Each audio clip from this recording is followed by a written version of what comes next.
It's Monday, December 1st, 2025. It's the 335th day of the year, and we are tracking a winter storm that's currently hammering Omaha, Lincoln, down to Kansas City. And it's moving towards Iowa, Springfield, Illinois, Indianapolis, maybe even a little bit of Cincinnati, Columbus. You guys are going to get in on some snow here, but right now it's causing a ruckus over here in Kansas City. I've been watching the traffic cameras, and it's an ugly scene this morning in Kansas City, and this is moving east right now. Let's take a look at what the radar could look like as we go into the future. This is what it could look like around 3:00 p.m., where around Street, Louis will start seeing snow. Springfield up to Bloomington. Chicago, you guys will probably start seeing some snow around this time. The heaviest snow will be in northern Missouri, maybe up there towards Davenport, and it will start wrapping up in Kansas City around this time. Also, we're going to be having some frozen precipitation down here, maybe around Springfield, Joplin, down towards Little Rock, where we have a little bit of an ice threat today that we're going to talk about more right in a moment. But let's push this into the future, and let's go to 8:00 p.m. tonight. That's when the heaviest snow is going to be in St. Louis. That's when we're going to have some backside snow hitting Springfield, Missouri. That's when it's really going to get started in Indianapolis. And we're going to be fighting the good fight here in Louisville, Kentucky, between rain and snow. Same thing in Cincinnati. But if you do switch over to full snow, for example, down here in Poplar Bluff, Sakeston, up along the Ohio River, whenever that transition happens, it's likely going to be heavy snow, heavy wet snow. That falls for a short period of time. But it does look like the most impactful snow, the longest duration snow, is going to happen up here north of that, like Indianapolis, up towards Columbus, and yes, Chicago over to Detroit. You guys will be getting hit again by this quick moving system. And then as we go into 4:00 a.m. tomorrow morning, we'll be having potentially some heavy snow over here in Louisville. Even down in Nashville, Tennessee, you guys could get a really quick backside skiff of snow as this exits tomorrow morning. Over here in my neck of the woods in eastern Kentucky, it looks like it's going to be mostly rain for the most part. But we are going to get some backside snow as well. Cleveland, Columbus, you guys will be getting some heavy snow at this time. And then as this transitions across the Appalachian Mountains up towards the northeast, the storm system actually gets a little bit stronger. You can see that we've got some strong storms over the ocean here. All of this moisture is getting lofted up into the cold side of the storm. We've got heavy rain in the I-95 corridor between Washington, D.C., Baltimore, and New York up towards Boston. And we've also got heavy snow just beyond that. So wherever that rain snow line sets up, if you're in the snow side, you are going to be getting very heavy snow here as we go into your day tomorrow. This is 11:00 a.m. This is noon. This is 1:00 p.m. 1:00 p.m. We could be having very heavy snow in Scranton, Pennsylvania, Wilkes-Barre up there towards Binghamton, Albany, New York, and then, of course, up here in the Berkshires, the White and Green Mountains, and the Poconos. I think all of these areas are going to be getting hit pretty hard by snow. Even up there into Maine, you guys are going to get some really heavy banding with the snow, and then it's all going to be over by 5:00 a.m. on December 3rd. We're just going to have some leftover flurries as the storm gets out of our hair. So let me zoom out a little bit here and show you the full progression. Once again, look at where your location is, and then just watch this thing unfold. It's a exciting storm, don't get me wrong, but it's moving very quick. And for that reason, it doesn't look like we're going to get very big snow totals out of this. This is not going to be as significant of a winter storm, especially over here in the Midwest and Ohio Valley, as the last one that we had. But still, on the low end, I want to say that this is a pretty conservative forecast. We're looking at the national blend of models. There's definitely going to be some places that end up with more snow than this. But to keep it realistic, on the low end, I think that we could see 3 inches of snow up here in northern Missouri. We could see 3 inches of snow in Kansas City by the time this is done. And then up here around Chicago, I think we could see 3 inches of snow. Wouldn't surprise me if a couple of places got 4 inches.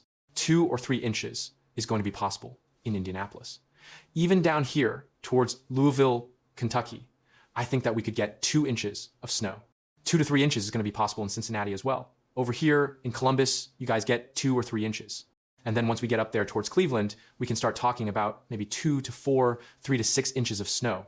The entire state of Pennsylvania, especially in the higher elevations, are going to be a good candidate for 3 to 6 inches of snow, except for down here around Philly. It looks like a mostly rain situation for you. Upstate New York, north of Albany, we're talking about 7, 8, 9 inches of snow is going to be possible here. And remember, this is on the low end. there's going to be a lot of places that end up with probably around a foot of snow by the time this is all said and done in the Northeast. The bullseye for this event is northwest of the I-95 corridor, stretching from the Poconosa, Pennsylvania, up through the Catskills, the Berkshires in Massachusetts, up through Maine. This is where I think we could get a solid 8 to 12 inches of snow, not along the coast, but interior Northeast. That is the winner of this storm. Now, just south of the snow line, in a couple of places, we are going to be talking about ice, and we're about to dive so much deeper into that. So let's go take a look at a conservative look at how much ice we could see. And you can see there's a clear bullseye here in the Appalachian Mountains, in the south central Appalachians. We are talking about maybe up to a quarter inch of ice as we go into the day tomorrow. We're talking about the Blue Ridge Mountains, the Shenandoah Valley, extended from western North Carolina up through western Virginia and Maryland, with the bullseye being right on the border of Virginia and West Virginia here.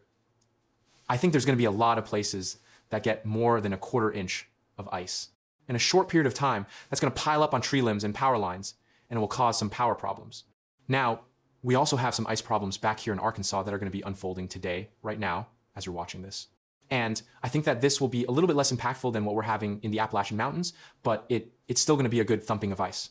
And don't let a glaze of ice make you think that this is not going to be impactful. That's going to cause accidents on the road. That's going to cause maybe even some intermittent power problems. So keep that in mind. Now, believe it or not, south of the ice, we have rain. And then south of that, we actually have a little bit of severe weather.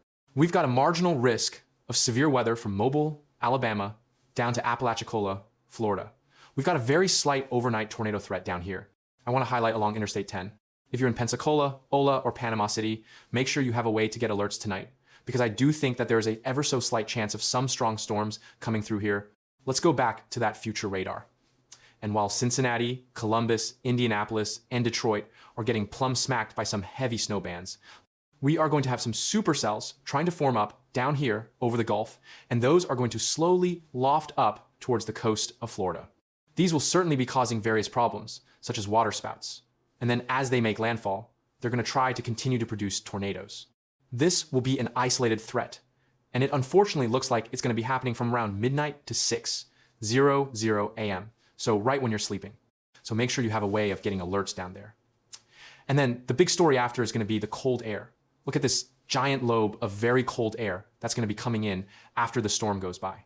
It's going to open the gates from the North Pole, literally, for Arctic cold air to come down into the upper Midwest, Northern Plains, the Great Lakes region, 40 degrees below average over here in northwestern Iowa, around Fort Dodge.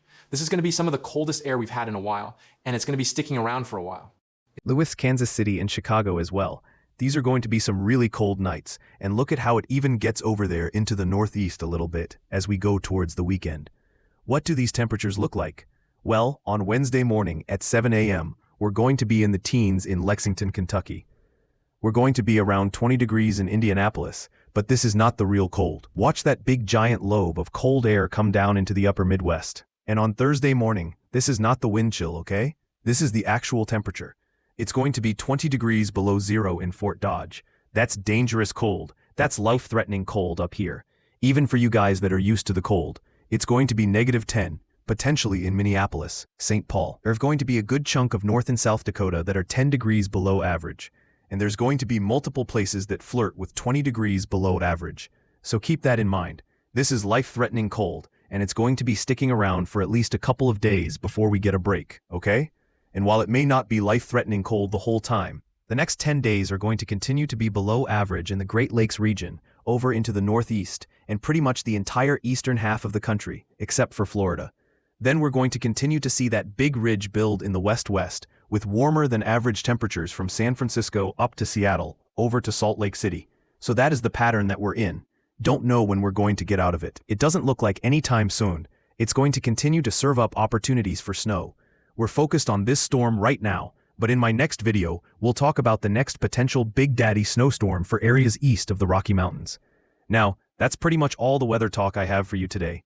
So make sure you like this video, subscribe, turn notifications on just in case we decide to go live. But if I don't go live for this storm, Yelba is doing a great job. There's about 1,000 people watching right now. It's relaying all the information about closed roads and looking at the traffic cameras and stuff like that. So search up Yelba on YouTube. It's on 24/7. Otherwise, I'll see you in the next one. Goodbye.